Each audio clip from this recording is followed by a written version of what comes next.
तो चलिए आज बात करते हैं भारत के एक ऐसे क्रांतिकारी सामाजिक संगठन की जिसने सिर्फ सड़कों पर ही नहीं बल्कि शब्दों से भी इनकलाब ला दिया था। जी हाँ, हम बात कर रहे हैं दलित पैंथर्स की। ये कहानी है एक ऐसे आंदोलन की जिसने साहित्य और संघर्ष दोनों को एक साथ साधा। अब इस कहानी को समझने के लिए चलिए एक बहुत ही पावरफुल कनेक्शन देखते हैं। एक तरफ थे अमेरिका के ब्लैक पैंथर्स जो वहां नस्लीय भेदभाव के खिलाफ अपनी आवाज बुलंद कर रहे थे, और ठीक उन्हीं से प्रेरणा लेकर दूसरी तरफ भारत में उठ खड़े हुए दलित पैंथर्स जो यहां जाति के नाम पर हो रहे अन्याय की जंजीरें तोड़ना चाहते थे। सोचिए, दो अलग अलग देश, दो अलग अलग महाद्वीप, पर जुल्म के खिलाफ लड़ने की जो आग थी ना, वो बिल्कुल एक जैसी थी। तो इस पूरी कहानी को हम 6 हिस्सों में समझेंगे। सबसे पहले देखेंगे कि ये पैंथर वाला आइडिया भारत पहुंचा कैसे। फिर जानेंगे कि अन्याय की वो कौन सी आग थी जिसने इस आंदोलन को भड़काया। उसके बाद बात होगी शब्दों और एक्शंस की क्रांति की। फिर हम देखेंगे सड़कों पर हुए संघर्ष को, और ये भी समझेंगे कि आखिर ये आंदोलन बटा क्यों। और आखिर में हम देखेंगे कि इसकी विरासत, इसकी गूंज आज भी कैसे जिंदा है। चलिए शुरू करते हैं पहले हिस्से से, भारत में एक पैंथर। यहां हम जानेंगे कि कैसे हजारों मील दूर अटलांटिक के पार चल रहे एक आंदोलन की चिंगारी ने भारत में एक नई क्रांति की आग लगा दी।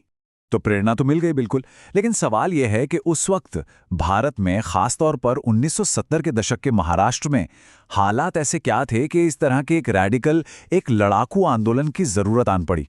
चलिए अब समझते हैं उस अन्याय की आग को जिसने इस पूरे विद्रोह को जन्म दिया। देखिए, उस दौर में ना कई चीजें एक साथ हो रही थीं। एक तरफ अंबेडकर की रिपब्लिकन पार्टी ऑफ इंडिया कमजोर पड़कर गुटों में बढ़ चुकी थी, जिससे दलित राजनीति में एक बड़ा खालीपन आ गया था। दूसरी तरफ गांवों में दलितों पर जुल्म, अत्याचार वो लगातार बढ़ रहे थे, और इसी माहौल में दलित साहित्य की एक नई, गुस्सैल और विद्रोही आवाज उठ रही थी, जो युवाओं के दिलों में आग भर रही थी। और हां, पूरी दुनिया में जो यूथ मूवमेंट चल रहे थे, उनकी गूंज भी यहां तक पहुंच रही थी। और इसी माहौल में इस आंदोलन ने अपना पहला बड़ा और धमाकेदार कदम उठाया। जब देश अपनी आज़ादी की 25वीं सालगिरह मना रहा था, तब इन युवा कवियों और लेखकों ने इसका बहिष्कार करने का ऐलान कर दिया। उन्होंने इसे काला स्वतंत्रता दिवस कहा। ये एक बहुत बड़ा स्टेटमेंट था। ये सीधे सीधे कहना था कि ये आज़ादी हमारे लिए नहीं है, इस सिस्टम से हमारा भरोसा उठ चुका है। तो इस भरोसे के टूटने से जो गुस्सा निकला, उसने सिर्फ विरोध ही नहीं बल्कि एक नई विचारधारा को भी जन्म दिया। अब जरा इस आंदोलन की आत्मा को समझते हैं कि इसके फाउंडर्स कौन थे, इनकी आइडियोलॉजी क्या थी और इनके लक्ष्य इतने रैडिकल क्यों थे। इस आंदोलन की कमान थी कवियों और लेखकों की एक नई पीढ़ी के हाथ में। नामदेव ढसाल, जेवी पवार और राजा ढाले। और जरा इनकी भूमिकाएं देखिए। रक्षा मंत्री, महासचिव, अध्यक्ष, ये सिर्फ पद नहीं थे, ये सिस्टम को एक खुली चुनौती का प्रतीक थे। ये लोग सिर्फ एक्टिविस्ट नहीं थे, ये वो आवाजें थी जो साहित्य से विद्रोह कर रही थी। और सबसे जरूरी बात, उन्होंने दलित शब्द को ही एक नई, बहुत बड़ी परिभाषा दे दी। उनके लिए दलित का मतलब सिर्फ एक जाति तक सीमित नहीं था। उनके लिए हर वो इंसान दलित था जिसका शोषण हो रहा था, फिर चाहे वो एक खेतीहर मजदूर हो, फैक्ट्री में काम करने वाला वर्कर हो, या फिर कोई महिला। ये जाति के सवाल को क्लास के सवाल से जोड़ने का एक बहुत ही पावरफुल तरीका था। इनकी विचारधारा भी उतनी ही क्रांतिकारी थी। इन्होंने आम्बेडकर और फूले के जाति विरोधी विचारों को मार्क्स के क्लास स्ट्रगल के साथ मिला दिया। सोचिए, उस दौर में ये कितना बड़ा वैचारिक कदम था। ये लोग सिस्टम में कोई छोटे मोटे सुधार नहीं चाहते थे। इनका लक्ष्य था संपूर्ण क्रांति, मतलब पूरी व्यवस्था को जड़ से उखाड़ फेंकना। और उनकी सोच को ये एक लाइन बखूबी बयां करती है। 1973 के उनके मैनिफेस्टो का ये वाक्य साफ साफ कहता है, हम सिस्टम में कोई छोटी मोटी जगह नहीं मांग रहे, हमें पूरे सिस्टम पर अधिकार चाहिए। ये एक सीधी, बिना किसी समझौते वाली चुनौती थी। और ये बिना समझौते वाली सोच सिर्फ कागजों तक ही सीमित नहीं रही, ये बहुत जल्द सड़कों पर उतरने वाली थी। तो चलिए अब अगले हिस्से में देखते हैं कि कैसे ये वैचारिक लड़ाई मुंबई की सड़कों पर एक हिंसक संघर्ष में बदल गई, जिसके केंद्र में थे 1974 के वर्ली दंगे। हुआ ये कि उस समय मुंबई में दो बड़ी ताकतें आमने सामने आ गईं।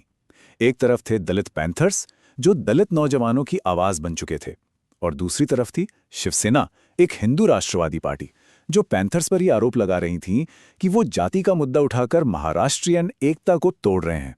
जाहिर है, ये टकराव तो होना ही था। और फिर जनवरी 1974 में हालात बहुत तेजी से बिगड़ने लगे। पैंथर्स ने एक बाई इलेक्शन का बॉयकॉट किया, उनकी एक मीटिंग पर हमला हुआ, उनके लीडर्स को गिरफ्तार कर लिया गया और इसी दौरान जो दंगे भड़के उसमें भागवत जाधव नाम के एक पैंथर सदस्य की हत्या भी हो गई। इस संघर्ष की एक कीमत चुकानी पड़ी। कम से कम 2 पैंथर सदस्य, भागवत जाधव और रमेश देवरुखकर, इस आंदोलन के शहीद बने। उनकी मौत ने इस टकराव की गंभीरता को और भी ज्यादा बढ़ा दिया। लेकिन जैसा कि कई क्रांतिकारी आंदोलनों के साथ होता है, सबसे बड़ा खतरा हमेशा बाहर से नहीं आता। बाहरी संघर्ष तो चल ही रहा था, पर आंदोलन के अंदर भी दरारें पड़ने लगी थीं। अब हम यही देखेंगे कि वो कौन से अंदरूनी और बाहरी दबाव थे जिनके वजह से ये इतना शक्तिशाली आंदोलन बट गया। देखिए, बंटवारे की सबसे बड़ी वजह थी वैचारिक। एक तरफ थे राजा ढाले और जेवी पवार, जो चाहते थे कि आंदोलन पूरी तरह आंबेडकरवादी और बौद्ध विचारधारा पर चले। वहीं दूसरी ओर थे नामदेव ढसाल, जिनका झुकाव मार्क्सवादी विचारधारा की तरफ ज्यादा था। ये जाति बनाम वर्ग की वही क्लासिक बहस थी जो अब आंदोलन के दिल में आ चुकी थी।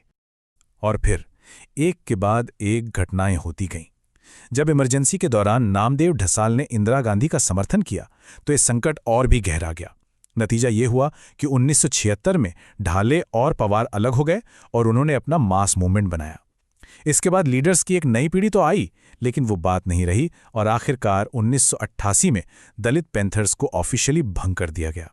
संगठन तो खत्म हो गया, बिल्कुल, लेकिन कुछ विचार कभी नहीं मरते, उनकी गूंज हमेशा सुनाई देती है। तो चलिए अब अपने आखिरी हिस्से में दलित पैंथर्स के उस स्थायी प्रभाव और उनकी सांस्कृतिक विरासत पर एक नजर डालते हैं। दलित पैंथर्स का सबसे बड़ा असर शायद लिटरेचर और कल्चर पर पड़ा। उन्होंने मराठी साहित्य में मानो एक भूचाल ला दिया। एक ऐसा विद्रोही साहित्य तैयार किया जिसने सेट पैटर्न्स को चुनौती दी और उन लोगों को जुबान दी जिन्हें सदियों से खामोश रखा गया था। और हाँ, उन्होंने भारत की राजनीति में जाति बनाम वर्ग की बहस को हमेशा के लिए सेंटर स्टेज पर ला खड़ा किया। संस्थापक जेवी पवार का ये एक कोट बहुत कुछ कह जाता है। उनका मानना था कि पैंथर्स की जो जगह थी उसे कोई नहीं भर सका, लेकिन साथ ही उन्हें ये उम्मीद भी थी कि जुल्म के खिलाफ एक नए और भी रैडिकल आंदोलन का जन्म होना अभी बाकी है। और इसी एक सवाल के साथ आज का ये विश्लेषण हम यही खत्म करते हैं। संगठन तो 1988 में खत्म हो गया, लेकिन क्या कोई आंदोलन सच में तब तक खत्म हो सकता है जब तक उसके विचार समाज में बहस और प्रेरणा की वजह बने रहें?